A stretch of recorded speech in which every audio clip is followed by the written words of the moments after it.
Hello, world. The power of the subconscious mind. Talking about the mind, the conscious, the subconscious, the critical divide, the gateway.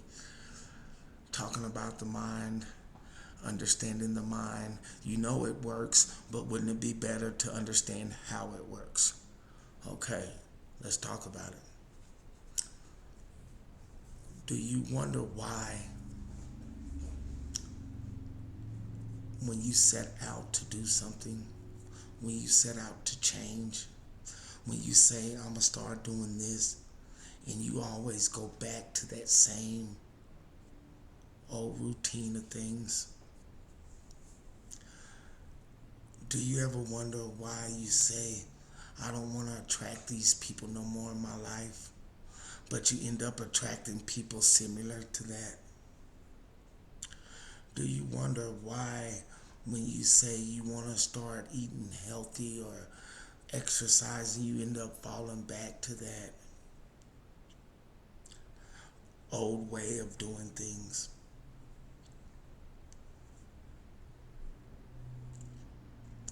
It's the power of the subconscious mind. It's the programming that is housed in the subconscious mind.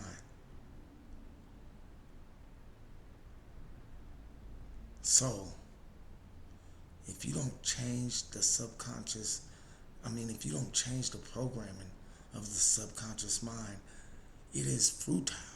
It is almost impossible. It is spinning out in the mud. It is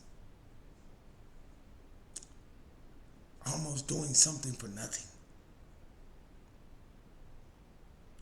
to try to get you to experience new things, to be this other person, to create this other life, to attract these certain people without changing the programming of the subconscious mind. But now, I think that you are aware that fast of how every time I try out to do something, every time I try to do stuff, every time I try to experience something different, every time I try to attract different, I end up going back to attracting the same type of people. I end up going back to doing the same thing. That's the power of your subconscious mind. It has the programming. It has a program to run. And the way it works is, you've been doing something so long, it has turned into a program. At first it was a thought. At first it was an action. Then it kept repeating. That became a belief and a habit. Now it's hardwired in the subconscious mind. So regardless what you do on the conscious part of the mind, it doesn't affect the subconscious part of the mind, which is going to run that program the way you want it. You can think of all the stuff you want to do. You could say, I want to be that. You could say, I want to attract these type of people. You could say, I want this better relationship. But your old pattern has turned into a habitual program that is running your life.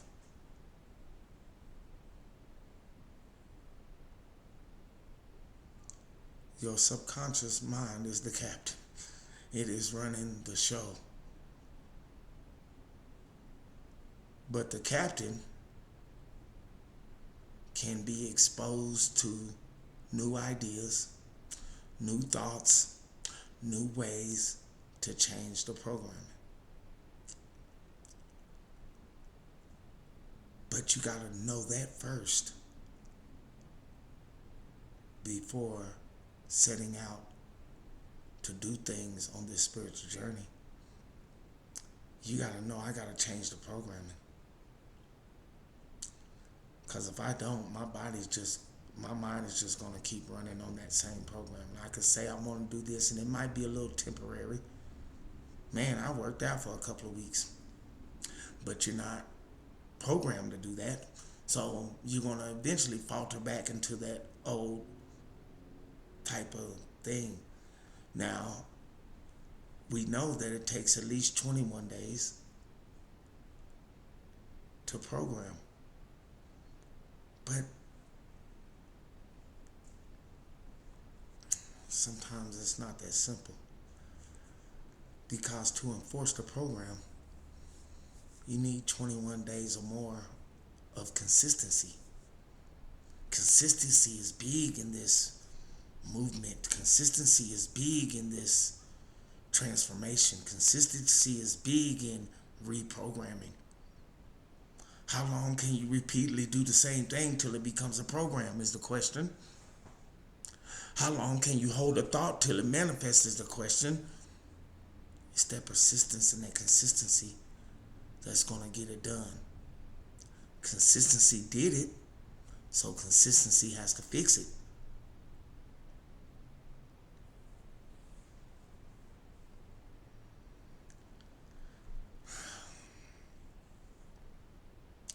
We need to be aware if we want to change our life. We got to start in here. Your mental diet is more crucial than your physical diet. But once you get this mental diet going great, then it's going to change everything else. Because you have the power, the discipline to create change. If you can't consistently do something to make the change, you can't make the change. It takes consistency in almost everything to change. Repeatedly, deliberately doing something for a period of time till it becomes normal.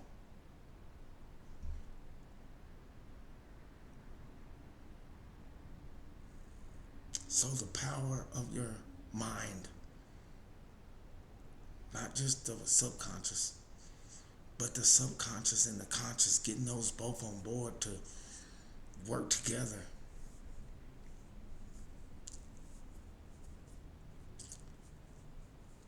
So you have the subconscious mind, which is going to accept the program.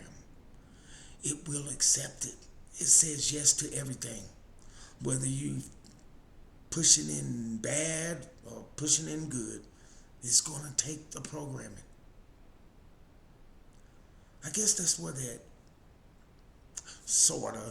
that free will comes about, because you got the free will to choose what you want to be programmed.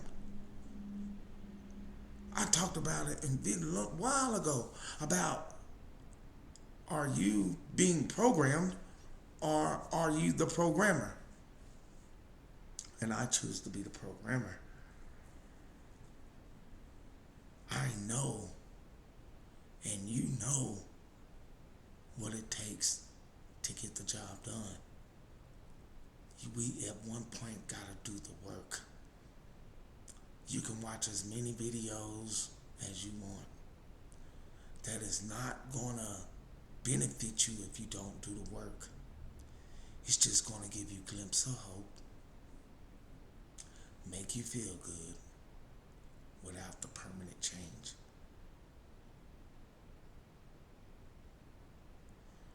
And once you understand how to make these permanent changes, to take the change and turn it into a program to where it's normal for you to act and be and do these things,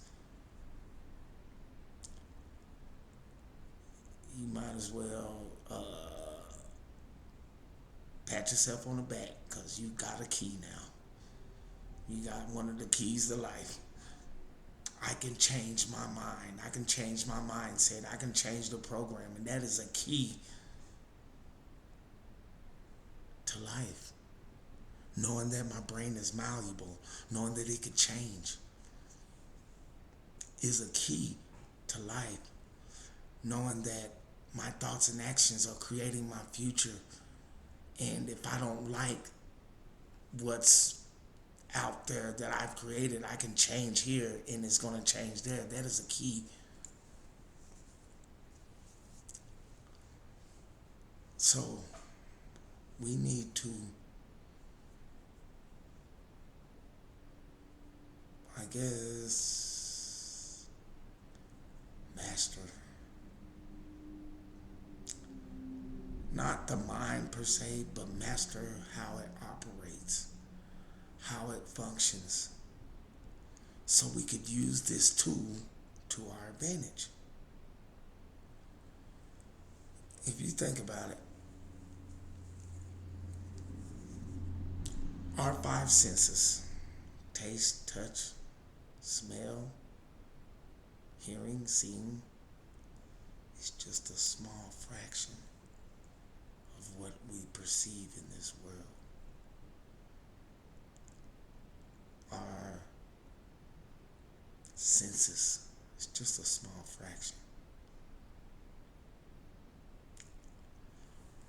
of what we could see. Matter of fact, I think it's down to like 0.3%, point something, or it could be just 3%. But anyways, it is a low, low, low, low number for us experiencing this reality, our 3D world. But if that's the case, that begs the question, what else is out there that we're missing? What else is out there that we're not seeing, touching, smelling, feeling, seeing, hearing? What else is out there if we only see a small and experience a small percentage of this vast universe? What else is out there that we're not experiencing?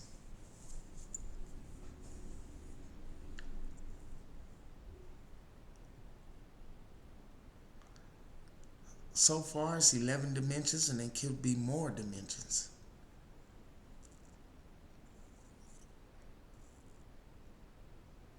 You have 0 dimension, which is a dot.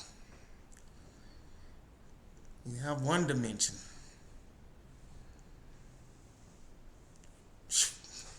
You have 2 dimensions. Then you have 3 dimensions. Left, right, up, down, and out, meaning that you can see in 3D, but that's it. There's 4 dimensions, 5 dimensions, 6, 7, 8, 9, 10, 11 dimensions. But we only see in 3 dimensions.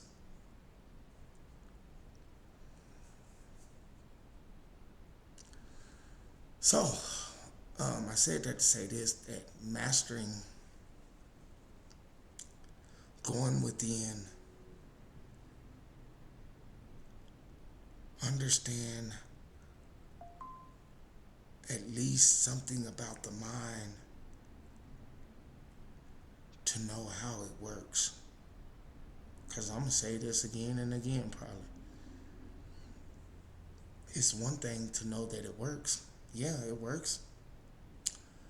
I take in information, I analyze information, I use it for this, I use it for that. My mind is it's working.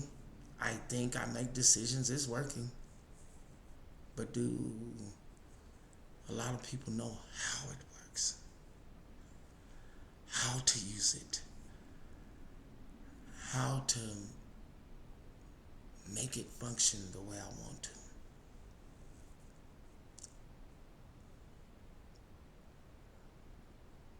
And then we have the pineal gland, pineal gland, the pea-sized organ nerve that's inside the brain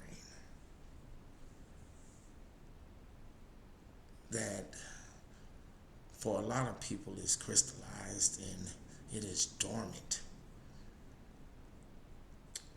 So when it comes to the mind, If your pineal gland, your third eye, is dormant, it doesn't give you that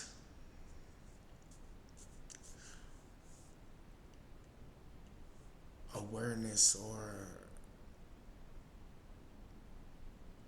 good intuition,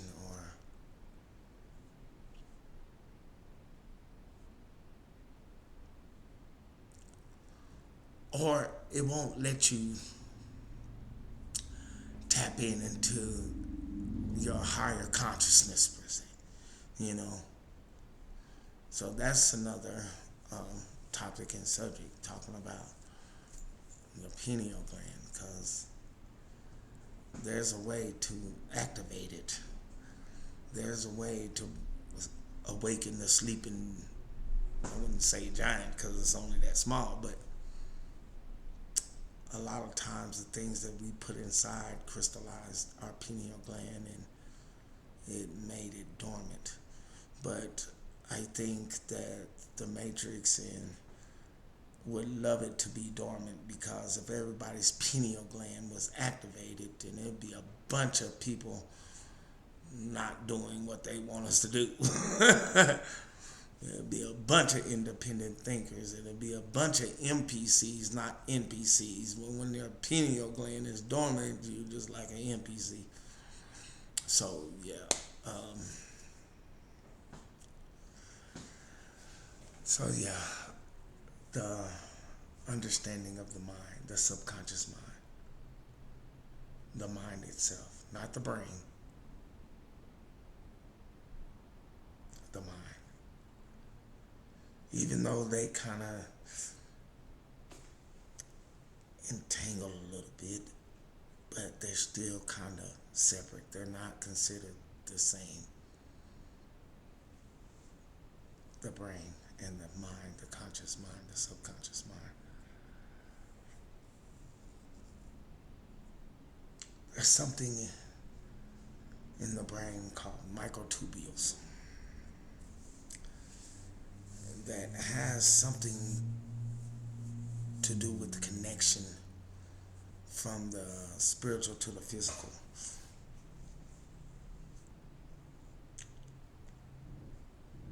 But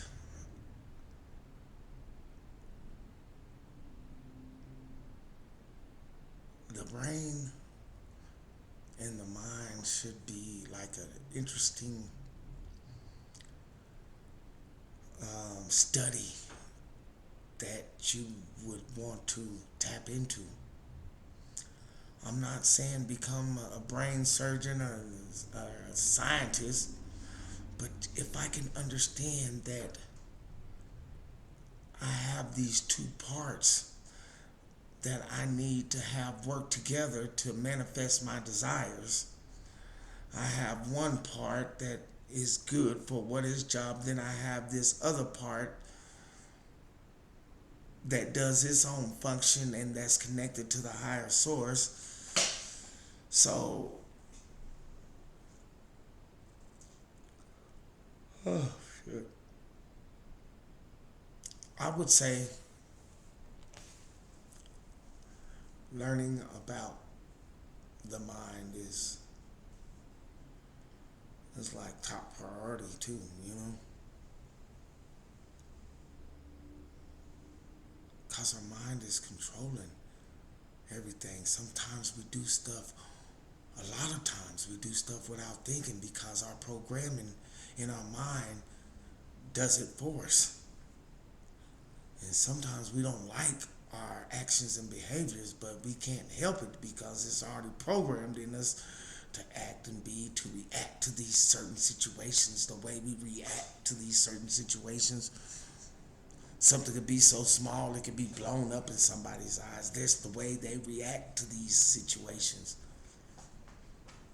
But it's deeper than what lies on the surface is what I'm saying.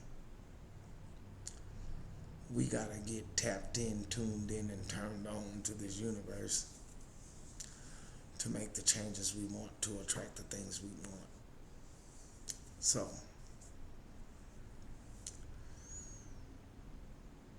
your subconscious mind your conscious mind, your your gut is like a mind. Your heart pushes out the most energy. It has the radius of like 7 feet. And so you can imagine that you're walking in a force field or like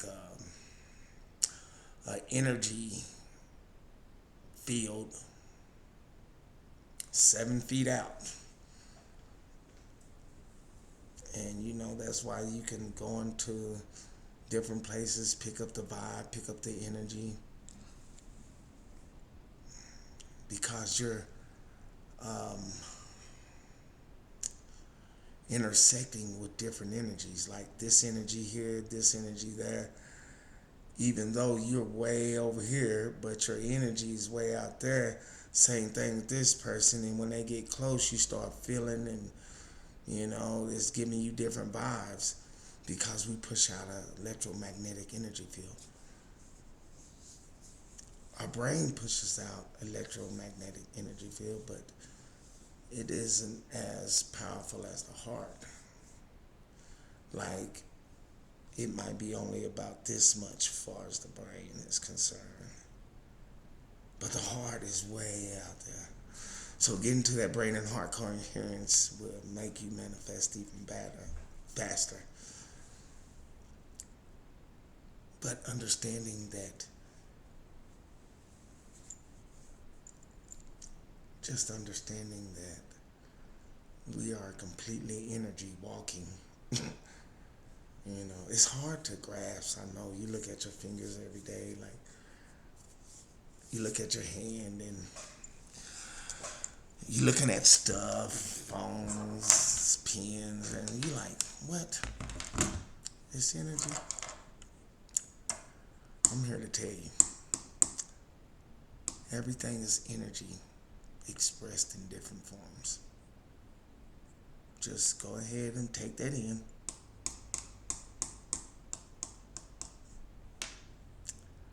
And if you're energy and everything else is energy,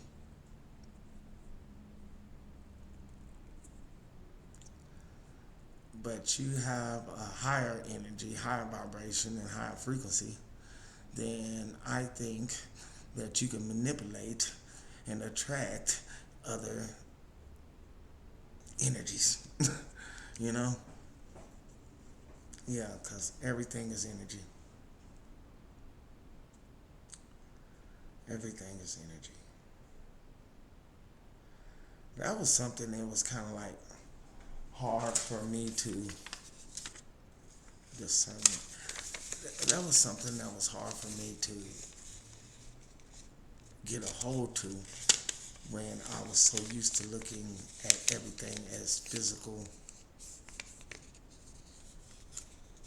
objects. I couldn't just really realize that. What do you mean it's energy? Because I couldn't see energy in no other form than, matter of fact, I couldn't even see energy. My mind couldn't grasp that a wall or chair, a hat is energy. But when I started making it make sense, I was like, what is matter? Matter is anything that takes up space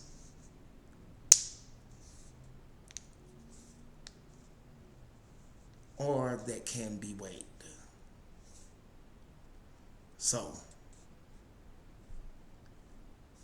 I said anything that takes up space, which is everything that you can see, is matter. Anything that could be weighed, liquid, solid, gas,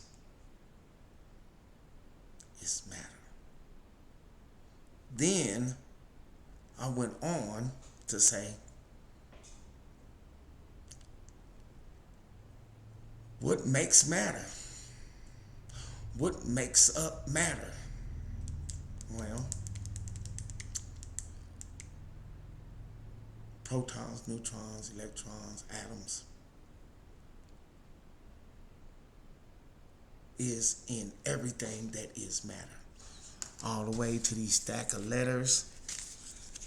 This one, that one, this little piece of paper, everything.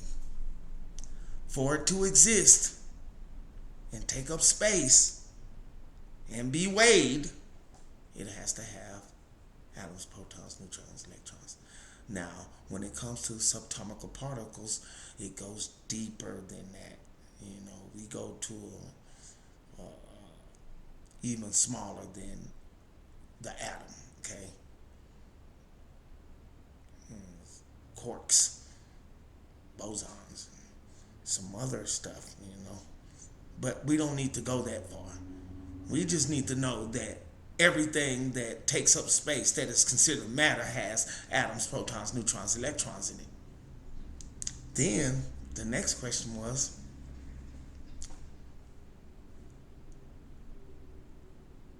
do atoms vibrate? Yes. All things are in a constant motion. So let's say this mouse, this thing, this whatever has atoms, protons, neutrons, electrons in it, which is neutral charge, electrons, protons,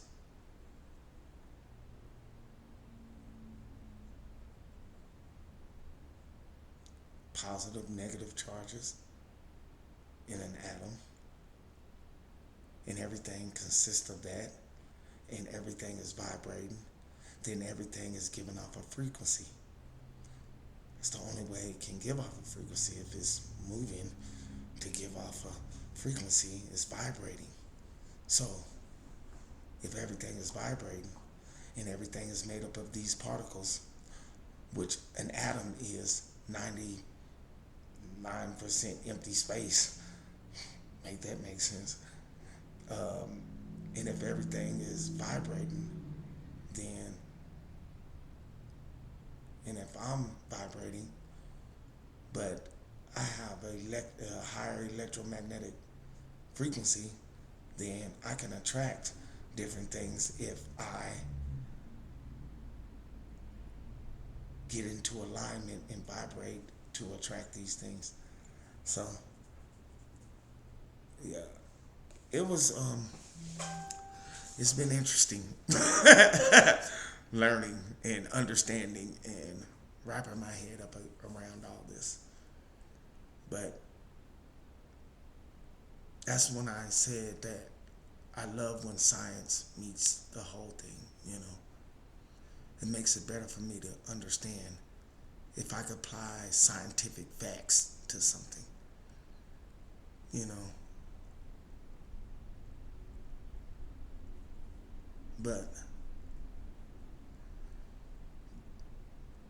But all that in the subconscious mind,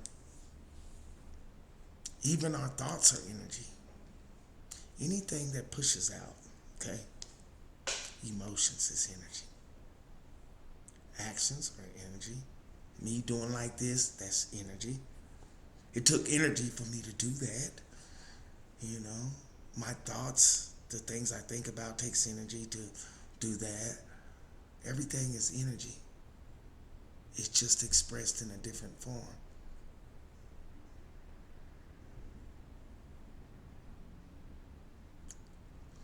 So, the subconscious mind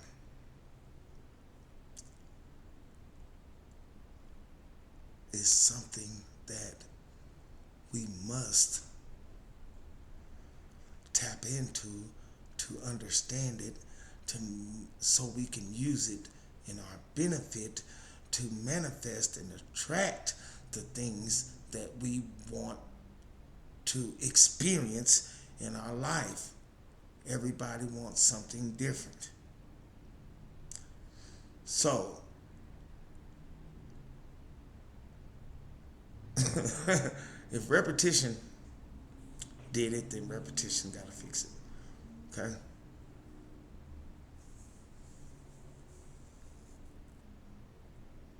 This is not the microwave effect process. But you know how when you cook something fast, it don't taste as good as well as somebody slowly simmered it and kind of went through the process of getting it right and everything, you know? It's sort of like this, you know? You can cook fast, it probably ain't gonna taste worth a damn. But when you take your time and cook, you come up with a for sure recipe, a for sure know how to do it again to make it taste like that. When you take your time, it you get the best results. You get the best manifestation, you know. But the beautiful thing about it, once you get it, it's gonna be manifestation after manifestation of what you desire, bringing it in because you know the power of the subconscious mind. That is gonna be the thing that's doing the work to get you your desires. So once you start getting to that flow,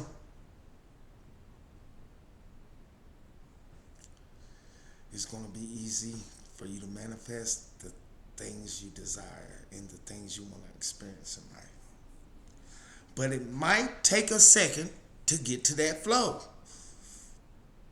But once the manifestation start, you're going to be manifesting on another manifesting while this is coming in onto another manifesting because you're going to know the process. You're going to know I don't need to think about it. I don't need to force no more. I don't need to do that no more. That manifestation is done. And just as well as you say it's done and have that belief, it comes in. Then you've already been working on another manifestation as that came in. And it's an ongoing process of manifesting your whole reality, life, and everything. That's what the beauty of it is. But we gotta learn the mind. If that's the thing that's in charge and making things happen, we gotta get to that. And once we on the roll, we on the roll. Hello, world.